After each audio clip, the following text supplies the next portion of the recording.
Gracias por seguir con nosotros. Después de esa interesantísima conversación acerca de evangelismo, vamos a hablar de un tema que es mucho más sensible porque afecta las vidas de los más pequeñitos. Hace unas semanas comenzamos a conversar del mismo con Patricia Águila de la Fundación Punto de Encuentro y se trata del abuso sexual en menores. Hoy continuaremos conversando con Patricia acerca de las consecuencias que trae para el resto de la vida, podría yo decir, esta experiencia tan negativa durante los primeros años de vida. Bienvenida, Patricia, ¿cómo estás? Ahí te desmuteas, Patricia, y te podemos escuchar ahí tu linda voz. Exacto. Ahí está. Perfecto, Patricia. Gracias. Hola, ahí está, sí. Hola, sí, lo que pasa es que escucho como una radio de fondo. Es la música de fondo, no te preocupes, te estamos escuchando bien. ¿Cómo estás? Muy bien, gracias. Gracias por la invitación. Patricia, ¿podrías hacer un breve resumen, quizás, las frases más importantes de lo que conversamos en la vez anterior que nos reunimos a hablar de este mismo tema?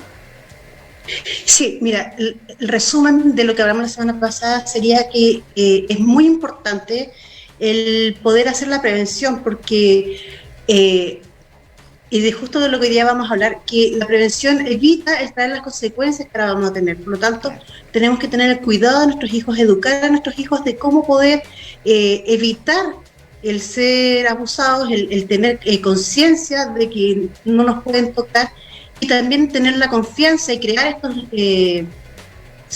nichos de confianza con nuestros hijos, ¿cierto? Tener conversaciones para que ellos puedan recurrir a nosotros ante cualquier cosa que ellos puedan estar pasando. Exacto, ese sería un excelente resumen, recordar que es mejor prevenir, que esa prevención solamente la van a recibir los niños a través de los padres con vínculos bien estrechos, bien fuertes, con vínculos que no se le puede dejar ni a los maestros, ni a los líderes religiosos, ni a los amigos, sino que debe ser de las personas que más los aman y que más se preocupan por ellos. Pero hablemos posicionándonos desde la postura de una persona que ya vivió abuso sexual, de un niño que ya lo experimentó. Hablemos un poquito de cuáles serían las consecuencias más probables de haber enfrentado, haber vivido algo tan drástico así en los primeros años de vida. Mira, la verdad es que esto tiene efectos a corto y a largo plazo. ¿Ya? En general, cuando una persona sufre abuso, muchas veces pasa que el niño, sobre todo cuando es menor, recién está desarrollando su psiquismo, ¿ya? Recién se está formando, ¿cierto? Su psiquis, su pensamiento, su forma de ver la vida. Entonces no comprende lo que está pasando y esto, como es una cosa que él no comprende, no logra en realidad encajonar lo que le está sucediendo, ¿cierto? Porque la mayoría hablamos la vez pasada de que la mayoría de las cosas que les pasan, los abusos, son perpetrados por alguien que es un conocido. Por lo tanto, no logra entender cómo esta persona que él conoce, que tiene confianza, le produjo este daño. Entonces esa contradicción produce obviamente efectos sobre el niño. Lo más cercano son los síntomas, ¿cierto?, que podrían verse, que podría verlo un padre, por ejemplo, que le puede estar pasando, que serían, por ejemplo, problemas de la micción, ¿cierto?, neuresis o problemas para ir al baño, ¿cierto?, donde el niño pierde el control del esfínter. También podría haber problemas en la parte sexual, ¿cierto?, donde el niño tiene una hipersexualización de su cuerpo. También puede presentar hematomas, puede presentar enfermedades sexuales, desgarramiento vaginal o anal, sangramiento también, embarazo precoz, también pueden haber dificultad para caminar, ¿cierto? Eso sería como un poco la parte física. Y cuanto a la parte psicológica, pueden haber fobias, hay miedos, también hay pesadillas, hay trastornos del sueño, hay ansiedad, mucho sentimiento de culpa, disminución de la autoestima, estrés postraumático, conductas que son a veces de carácter suicida, autolesiones. Esas son algunas de las características que podrían presentar los niños. En la parte más inmediata, entonces uno como papá, a lo mejor como tío, como profesor, tiene que estar pendiente de estas conductas. Muchas veces los niños tienen un cambio también en la parte del rendimiento académico, entonces son alertas que uno tiene que ir viendo porque no siempre los niños tienen la confianza de contar, no siempre quieren contar lo que está pasando y tienen miedo también de a lo mejor romper lo que es el círculo de la familia, lo que es la confianza, a lo mejor el miedo de que esto traiga problemas dentro del núcleo familiar, por lo tanto muchas veces se calla, y también muchas veces nuestro mismo cerebro produce este silenciamiento porque simplemente se niega la situación que pasó. Es tremendo. En el momento, ahora mientras tú hablabas, estamos viendo un video tremendo, ¿verdad? Que es sobrecogedor lo que estamos viendo de cómo no solamente el abuso es observado cuando una persona se da cuenta de que un niño también está siendo abusado, cómo también debe interferir y cómo el silencio también se convierte en cómplice. Ahora, los detalles que tú estabas hablando, solo la mayoría de ellos, pienso yo, Patricia, se pueden observar si está cerca del niño, si hay una familiaridad, como que son detalles que lo puede observar un padre o un cuidador. En ese sentido, ¿qué debe hacer un padre si sospecha? Si ve que 2 o 3 de estos síntomas se están repitiendo en su hijo o en su hija, ¿cuál debería ser la acción inmediata a realizar por él, la persona que lo nota? Mira, lo más importante es que se cree una situación de confianza, donde papá, una conversación, ¿cierto? Donde papá pueda conversar, le pueda preguntar qué está pasando, fijarse en cómo está jugando, fijarse en las preguntas que hace, fijarse en el vocabulario que está usando. Y una vez que tiene como un poco esto, primero que nada, y ver si también da la confianza para que el niño pueda contarlo libremente, pero si esto está pasando, primero que nada, lo que uno tiene que hacer como adulto es creerle al niño. En general los niños no mienten cuando están hablando de lo que les pasó o de una situación como esta. Siempre están tratando de decir la verdad, por lo tanto uno tiene que creerle, ¿ya? Además de creerle, es decirle que él no tiene la culpa, hacerlo saber que él no tiene la culpa. ¿Ya? En ningún caso la persona que ha sido abusada es culpable de lo que le pasó. Entonces es importante decirle eso para que él también no tenga este sentimiento de culpa o no se sienta culpable, ¿cierto? Como que él produjo esta situación. Y también traspasarle, ¿cierto?, el conocimiento de que otras personas también han pasado por lo que él está pasando, para que él se sienta que no está solo, ¿cierto?, con esta situación, sino que hay más personas que también han vivido una situación como esta. Claro. Por otro lado, también es importante que se le diga y se le pregunte si es que y se le diga en el fondo de que es necesario que reciba ayuda, ¿ya? Pero siempre preguntarle, o sea, no pasar por encima de él. O sea, contar como con la colaboración del niño, preguntarle si él quiere recibir ayuda, ¿te refieres? Más que preguntarle, es pedirle permiso para acudir a hacer ayuda. O sea, en el fondo, uno como papá que le dice, ¿sabes qué? Yo creo que es necesario que esto lo podamos ver como familia, como con una persona que nos pueda ayudar, con un especialista que nos ayude. ¿Te gustaría hacerlo? Ya. ¿Te fijas como en el fondo para no pasar por encima también de lo que él está viviendo? Pienso que para él abrirse a estas situaciones implica un tema de confianza que es súper importante. Entonces, claro, es necesario también contar con esto y también hacerlo partícipe de su tratamiento y de lo que va a venir por delante, porque esto tiene consecuencias para todo el resto de la vida. O sea, no es una situación que pasó y se olvidó, sino que esto tiene consecuencias para todo el resto de la vida.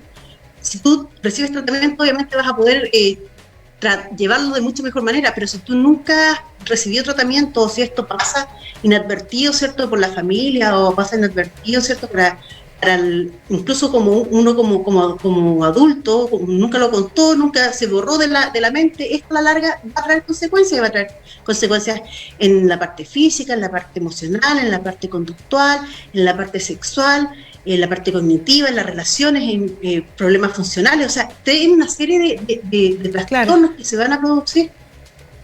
Ahí antes de pasar a esa parte, ¿cómo lo va a vivir un adulto? Quisiera entonces enfatizar esto último que dijiste, para contar con la aprobación del niño, para que él no se sienta también pasado a llevar ahí, para que no sienta que esto también es violencia o que también es una violación de su deseo de quizás mantener las cosas más privadas. Pero, Patricia, ¿qué se puede hacer si el niño no está de acuerdo o no quiere, dice, no, yo no quiero que más nadie sepa eso, te lo dije a ti? En el caso de que se lo cuente a una persona de la iglesia o que se lo cuente a su mamá y dice, no, yo no quiero que papá se entere, yo no quiero que nadie más sepa esto, ¿cuál debe ser la actitud de la persona que recibe esta información de un niño o que se da cuenta? Por eso que hablamos de que es importante tener la parte de la confianza, ¿cierto?, con el niño y crear siempre este tiempo de confianza, ¿cierto? Esta intimidad que debería tener el padre con su hijo, de poder en el fondo crear esta confianza para que el niño siempre pueda contarle todo. Si esto por ABC nosotros no hemos tenido el tiempo, hemos trabajado mucho, nos hemos descuidado, ¿cierto? De lo que es en el fondo conversar con nuestros hijos, mantener un tiempo con ellos, es importante ir creando estos nuevos lazos de confianza. También uno como adulto, para acercarse a una persona y preguntarle a un especialista, hay instituciones que están trabajando en esto, entonces poderse acercar y preguntar cuál es la mejor forma de poder ayudarlo y de a poco empezar a hacerlo, porque es importante también que el niño, por un lado, hay que denunciarlo, entonces el niño tiene que hacerlo. Claro. Es sano para el niño, porque en el fondo, al saber de que el agresor, ¿cierto?, está recibiendo un castigo, también esto se sana, en cierta manera, porque tiene una consecuencia y no pasa por alto. Claro. Y parte del miedo que tiene, también se quita. ¿Te das cuenta? O sea, sí. Cuando una persona ha sido abusada y sabe que el agresor está libre, implica de que todo el tiempo tiene el susto de que esto pueda volver a ocurrir. Sí, toda la razón. Mira, es un punto muy importante. No lo había escuchado anteriormente, de contar con esta aprobación del niño y acompañarlo, y que él sepa y que sea consciente y que vaya también él participando en este paso a paso de su recuperación. Hablemos de las consecuencias de los adultos, cuando hay personas que han vivido toda su vida guardando este secreto de que fue abusado, de que fue dañado, quizás por familiares muy cercanos con los que todavía tiene contacto, o del cual el resto de la familia habla muy bien. Háblame un poquito de cuáles son las consecuencias emocionales y fisiológicas, me parece también, de vivir así. Como tú decías, como muchas veces todo ha pasado, ¿cierto? Los niños se quedan callados y quedan callados por mucho tiempo porque no quieren romper, ¿cierto?, lo que es la relación familiar. Piensa que a veces los niños son abusados por los padres o por el padrastro, ¿cierto? Y entonces no quieren romper lo que es el contexto de familia, porque también tienen miedo de, por un lado, que a veces es el sostenedor de la familia, entonces se calla, y esta situación a veces se mantiene en el tiempo. O sea, no es que haya sido un abuso, sino que a veces el abuso es permanente. Entonces, dependiendo si es un abuso, si ha sido un abuso permanente, las consecuencias pueden ser mayores o menores. Partamos por ese lado, ¿cierto? O sea, cuando uno se calla, cuando las personas no lo cuentan, o cuando esto simplemente se ha invisibilizado por parte de la persona que ha sucedido, ¿cierto?, de la víctima que ha sufrido el abuso, tienen, por ejemplo, problemas físicos, donde está, por ejemplo, el dolor crónico, ¿cierto? Sufrir lo que es dolor crónico, o ser un poco hipocondriaco, también tener alteraciones de sueño, pesadillas recurrentes, porque lo quieras o no, tu cerebro sigue trabajando, ¿cierto?, y tratando de encontrar una solución a lo que te pasó, y como uno no tiene las herramientas necesarias, obviamente en algún minuto siguen saliendo estas escenas, estos miedos a la luz, ¿cierto? Y muchas veces pasa lo que son nuestros sueños. También la persona tiene problemas gastrointestinales, ¿cierto?, que tiene trastornos, ¿cierto?, en la parte gastrointestinal, y desórdenes en este sentido, y también desórdenes alimenticios, anorexia, bulimia, a veces subir de peso, ¿cierto? Son consecuencias. Por ejemplo, muchas veces pasa de que, como una niña, cuando a veces pasa esto en la adolescencia, cuando es pequeña, piensa que ellos son culpables y se sienten culpables, ¿cierto? Entonces piensan que ellos tienen que no verse tan bien, porque el verse de cierta manera les produjo este daño. Por lo tanto, su cuerpo inconscientemente trata de cambiar. ¿Ya? Eso es en la parte física. En la parte conductual pasa que tienen, por ejemplo, intentos de suicidio, consumo de drogas, alcoholismo, también trastornos de identidad. En la parte emocional se produce depresión, ansiedad, baja autoestima, y también tienen dificultades en la forma de expresar sentimientos. Muchas veces pasa que no saben cómo contactarse con el otro, no saben cómo cuando pequeños, ¿cierto?, esto sucede, sobre todo, uno no sabe cómo acercarse de repente a otros niños, cómo acercarse y que no sea malentendido, ¿cierto? Porque una caricia, alguna cosa, uno lo tiene todavía con este miedo de que así se acercaran a nosotros o alguna cosa, entonces uno no sabe cómo lograr esa conexión, ¿cierto?, con las otras personas. Entonces tiene una dificultad para expresar sus sentimientos. Por otro lado, también hay problemas en la parte sexual, donde se producen fobias sexuales, también disfunciones sexuales, falta de satisfacción, ¿cierto?, o incapacidad de llegar al orgasmo, alteraciones en lo que es la motivación sexual. A veces no se siente el deseo sexual. Y también hay problemas, por ejemplo, de que puede volver a pasen otro tipo de abusos, ¿cierto?, de violaciones cuando uno es adulto. También a veces, en cierta manera, algo pasa a nivel de nosotros, ¿cierto? De que otra persona, otro abusador puede identificarnos a nosotros como una víctima. O sea, claro, porque la gente como que, yo he escuchado esto que estás diciendo antes, que el abusador huele, obviamente no es un olor fisiológico, pero se da cuenta de cuando hay una persona que tiene este daño y aprovecha, es como si se diera cuenta de que hay una persona, no sabemos a través de qué mecanismo, cuando hay una persona que tiene esta debilidad en el carácter que no le permite poner estas barreras ni detener el abuso. Una persona adulta que se reconoce a sí mismo con algunos de estos síntomas que has mencionado, se reconoce con este dolor crónico, con esta incapacidad de disfrutar una relación sexual o de relacionarse efectivamente con otros en ese ambiente, en ese aspecto. ¿Qué debe hacer? ¿Qué necesita hacer? ¿Todavía está a tiempo? ¿Necesita terapia para sanidad de este daño específicamente? Partamos diciendo de que uno de estos síntomas no implica de que uno haya tenido esto. O sea, si yo tengo dificultad para dormir, no significa de que yo haya sido abusado cuando pequeño, ¿ya? Muchas veces son síntomas de otras patologías, ¿ya? Claro. Entonces, si yo tengo alguno de estos, no tengo que decir, uy, me pasó algo cuando chico y yo no me acuerdo, porque nuestro cerebro, como te decía, muchas veces desconecta esta situación, ¿cierto? Y uno simplemente no lo recuerda. Pero sí, hay muchas conductas, ¿cierto?, que se van sumando y que uno tiene que empezar a pensar, chuta, ¿por qué me pasa esto? Y también los médicos a veces tienen que preguntarse por qué esta persona, ¿cierto?, tiene ciertas actitudes. Entonces, no es que tengan una de estas situaciones, sino que es la sumatoria, ¿cierto?, de muchas de estas situaciones. Exactamente.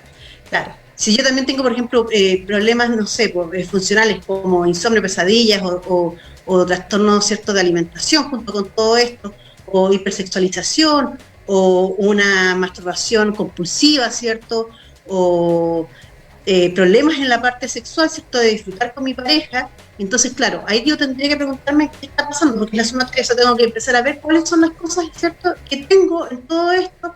Eso es lo que nos va a dar una sumatoria, claro, y que uno podría decir algo está pasando. Claro. Ahí es importante entonces poder acudir a un psicólogo, ¿cierto?, para que él nos pueda hablar al respecto y empezar de a poco a trabajar la situación. Claro, y también hay hacer énfasis para concluir, porque el tiempo otra vez nos acaba de pillar, de que hay personas que bloquean estos recuerdos, que los tienen neutralizados, metidos como digo yo, cuando uno está limpiando la casa y barre la basura debajo de la alfombra, que no se debe hacer. Nuestro cerebro hace esto con los malos recuerdos también, y como que los esconde, los enmascara por ahí, y es necesario que busquemos ayuda, señores, para salir de esto. Es un sufrimiento que se puede prolongar por el resto de la vida y que no necesariamente usted tiene que vivir. La Biblia dice que si el Hijo nos liberta, somos y seremos verdaderamente libres. Así que esperamos que el programa de hoy haya servido para despertar a algunas personas con relación a los niños que todavía pueden ser protegidos, o quizás vidas que están siendo oprimidas, trastornadas por estos recuerdos, que encuentren ayuda. Patricia, muchísimas gracias. Tus teléfonos están en pantalla para cualquier solicitud de orientación y de ayuda por parte de nuestros televidentes. Gracias por la invitación. Gracias a ti por acceder. Es un tema, ¿verdad?, que siempre nos deja con tremendo como sensación de pena en el corazón, pero sabemos que hay respuesta y salud en Cristo Jesús. Nosotros vamos ahora a un segmento sumamente interesante. Al finalizar el programa, yo les prometí que íbamos a entregar el proyecto Felipe Infantil, a propósito de hablar de los niños, a propósito de bendecirlos con la palabra de Dios. Hay muchas personas que han concursado, que han participado para llevarse este paquetito